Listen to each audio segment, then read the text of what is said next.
Так, запись пошла, запись пошла. Всем привет! Сегодня мы поговорим и посмотрим на две клавиатуры от Dark Project. Разумеется, на данной клавиатуре целая куча обзоров в сети есть, но я как бы поделюсь своим впечатлением. На вот эту клавиатуру своим первым впечатлением и своими мыслями поделюсь, почему я ее взял. И попробуем, сравним саунд-тест с предыдущей моей клавиатурой. И я скажу, почему я решил с нее перейти на что-то чуть более серьезное, как оказалось. Я, наверное, даже не ожидал, что такая разница будет большая. Но, как бы, смотрим. Давайте я вам поближе ее покажу. От старой клавиатуры основные отличия то, что сам борт более жирный, в нем куда больше шумоизоляции. Есть экранчик, для меня он никакой функции не несет, скорее всего останется с дефолтными какими-то значениями, то есть я там даже ничего настраивать, наверное, не буду. Есть крутилка, которую я хотел, прибавлять звук, роллер или как он там правильно называется. Вот, и есть еще одна особенность, за которой как бы мне не холодно, не жарко, но она есть, и как бы она прикольная. А именно свап вот такой вот. Вот такой вот. Ага, это надо снимать, простите. Оп, сняли. Это вот такой вот свап нумпада. То есть, куда бы расположить-то? Вот коврик мешает. Вот, также там есть ножки, по высоте это все регулируется. То есть, если вам вдруг нужен нумпад, вы как бы можете его с двух сторон присоединить. Присоединяется он на магнитах. Давайте уж тогда до чистоты эксперимента и с другой стороны поставим. Вот, есть заглушки, все как полагается. Если вы, в принципе, туда-сюда даже будете двигать клавиатуру, как бы все держится. Для меня эта фича, она как бы, ну, больше как приколюха, потому что, скорее всего, нумпадом я не буду пользоваться, но он как бы есть за эти деньги и как бы прикольно, спасибо. Вот, но заострять на этом мы сейчас внимание особо не будем. То есть для кого-то это важно, для меня как бы нет. Так, наверное, надо обратно заглушечки поставить. Ага, все наоборот. Так, давайте тогда уж сразу и ножки посмотрим. Ножки у нас двухуровневые. Хорошие резинки, не отклеятся, потому что они как бы впаянные. А вам вообще видно там что-то? Видно. То есть ножки впаянные, они не оторвутся. Ёрзать не должны. Если будут какие-то нюансы, я в комментариях напишу уже, то есть, если что-то выяснится, какие-то косяки, плюсы, минусы, я их там, не знаю, в закрепе в комментариях или как-то, может, отдельным видео, то есть, дам знать. То есть, это не будет в одностороннем порядке, что я сейчас там посмотрел, ой, какая классная. Это обычно так у блогеров происходит. Нет, обязательно отпишусь, если что-то не так. Вот, и давайте тогда уж поговорим о предыдущей моей до сегодняшнего дня клавиатуре. Это мой первый Dark Project. Из нюансов сразу начнем с минусов, а потом уже из плюсов. У меня отклеилась ножка.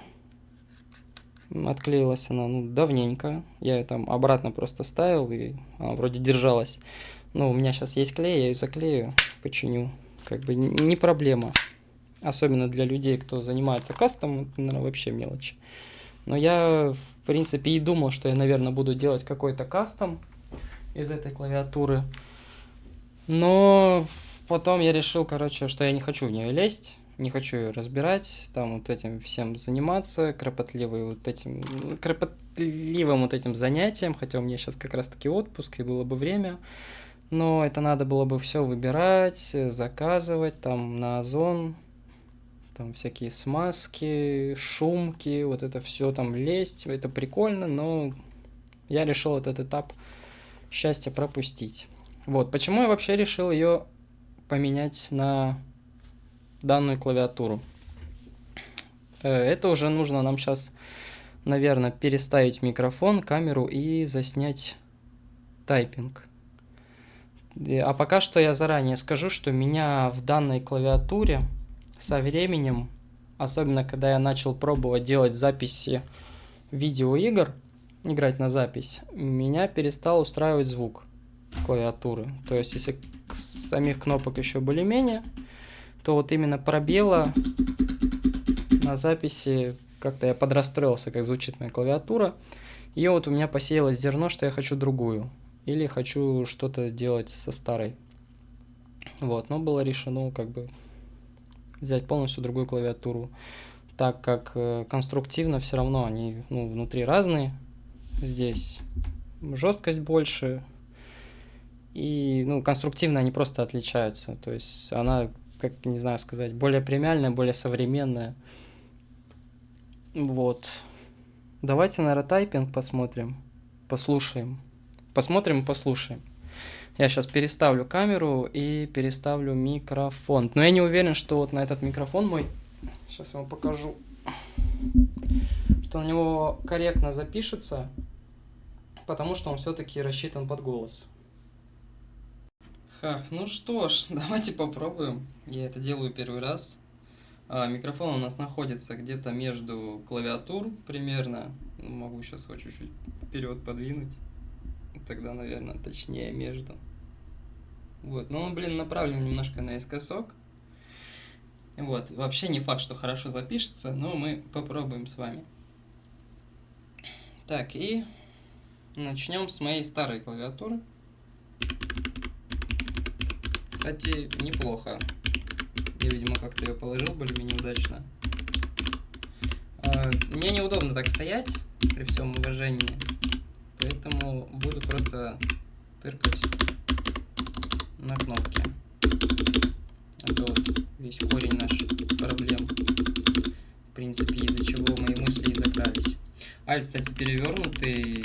Это, короче, под большой палец. Не знаю, кто-то вообще так делает. Но я вот альт переворачиваю под большой палец. И, внимание, новая клавиатура. Вы понимаете, да, в чем разница? Разница просто жесть.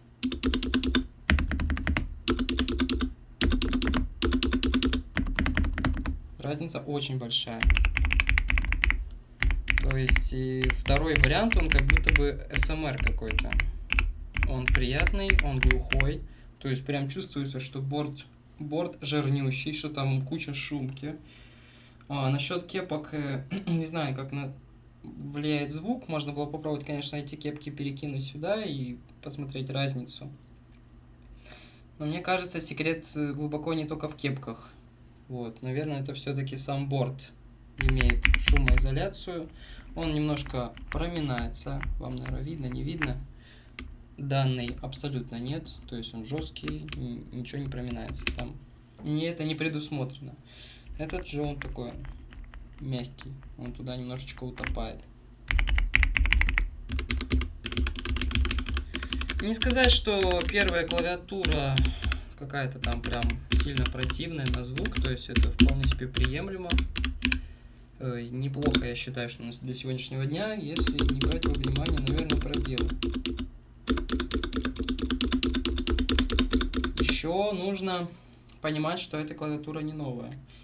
И я не особо разбираюсь, но, возможно, там, не знаю, смазка и прочий там ресурс израсходовался. Хотя ей по времени, пусть будет год. Где-то примерно год, наверное. То есть это свежая довольно-таки клавиатура. Но разница просто сумасшедшая какая-то. Давайте я заткнусь.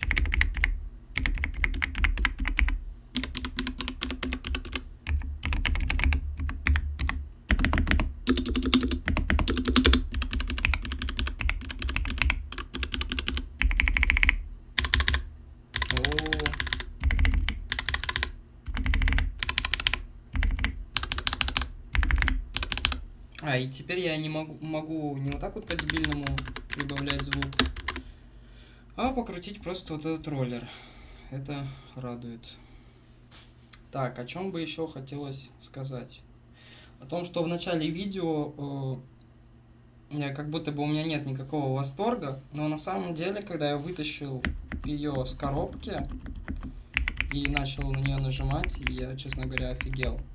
И я вообще был план на вот этих эмоциях, то есть позитивных, от моего удивления снять видео. Но пока я там все ставил, ставил свет там, да, я понимаю, что в целом видео может быть паршиво и по звуку, и по всему, но я как бы все равно прикладывал какие-то усилия. Пока всем этим занимался, получилось так, что вот, я потерял вот этот восторг, пока готовился к самому видосу. Так, еще момент. Там ребята жаловались на то, что якобы нумпад, он отличается от клавиатуры по звуку. Чего я немножко не понял. Может быть, разные ревизии, конечно, но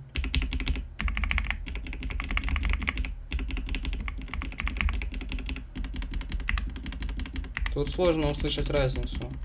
А разница, она в любом случае будет, потому что, ну, извините, у нас тут разная площадь, как бы, да? То есть, по-любому они будут отличаться по звуку, но просто она не отличается в худшую сторону по звуку. То есть, здесь, по сути, не сэкономили на вас там. Поэтому претензия, ну, такая довольно-таки глупая. Я просто на просторах Ютуба у парня там слышал, что якобы нумпад.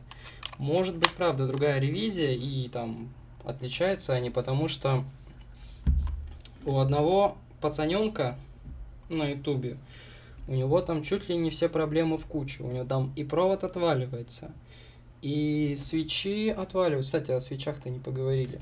То есть и свечи отваливаются, провод отваливается, и он там чуть ли не все проблемы и с софтом собрал. Вот. Я почему-то более чем уверен, что я с этим не столкнусь, хотя и зарекаться не буду. И если такое случится, я вам обязательно отпишусь. Можете посмотреть другие мои обзоры, они, в принципе, дотошные. Это вот получается у нас от вот этой клавиатуры и от этой. Ну, видно, кто тут пожирней, кто попроще. И этот он такой более тугой. Этот помягче, конечно. Так, а по контактам они одинаковые? Вроде одинаковые. Ну вот, ладно, не суть. Будем пользоваться, смотреть. Эта клавиатура, она более тугая. Не знаю, как она будет именно вот в плане видеоигр. Как бы я все-таки геймер, я почти не печатаю текст, кроме как просто там кому-то ответить в мессенджерах или в комментариях. И вообще текст набиваю плохо и медленно. Поэтому, в принципе, вот эти вот все дорогие клавиатуры, они как бы, наверное, немножечко и не под меня рассчитаны. Так, потерял мысль. Вот, к тому, что в плане видеоигр она такая довольно-таки тугая. То есть я еще не знаю, как оно будет по ощущениям. То есть это она прям вообще уже как... Она мне поначалу тоже показалось, что она как будто бы тугая, когда я принес. Но так как все кнопки равномерно, одинаковые, то есть все, наверное, все-таки познается в сравнении. До этого было у меня Alloy FPS, HyperX. И разница между Alloy FPS была такая же, как между вот ними. Понимаете, да? Так, и кепки нам положили. То есть обычные, без рисунков, если мы хотим. Так, по поводу цвета. Цвет на видео, возможно, будет такой, типа, рыжий. Там, я не знаю, может рыжий, может какой-то желтый. Но по факту он такой довольно-таки нежный, приятный цвет. Он выглядит лучше, чем на камере. Так же, как и вот эти вот полоски, они как бы такие чуть-чуть более приглушенные вживую. И выглядит довольно стильно. То есть Фиспек сказал, что там цыганский стиль. Я бы не сказал. То есть вживую, не на камере, это не выглядит как цыганский стиль. То есть вполне себе вкусно, по-взрослому выглядит. Не знаю, короче, на вкус и цвет, конечно, все фломастеры разные, но я просто предупрежу, что она выглядит лучше вживую. То есть такого прям цвета она более нежная. Блин, ну нет, с этим освещением, короче, мне не показать. Так, что еще? Что еще? Я уже с вами попрощался, по-моему, даже. Да вроде все. Давайте все. Всех обнял, всем спасибо. Пишите комментарии ваши, это очень полезно, мне нравится их читать. Я вам тут видос монтирую, и смотрите, какой в кайф. Это, блин, четкость не показывает. Маленький Булкинс. Ну, кстати, изображение довольно четкое, примерно такое, как, знаете, на телефонах раньше было, на наших первых цветных. Выглядит достойно. По цвету, по подсветке. Ну, короче, вот так вот умеренно я выбрал. И смотрите, как круто нумпад вписался. Тоже как у себя дома. Кстати, пользуетесь ли вы вот этими крышками от пыли? Как бы, с одной стороны, как будто бы колхоз, но если уезжать из дома, допустим, на какой-то период, что мне, надеюсь, не грозит, то как бы вот. Прикольно. Вот это мне понравилось. От Булкинса всем привет. А ему насрать.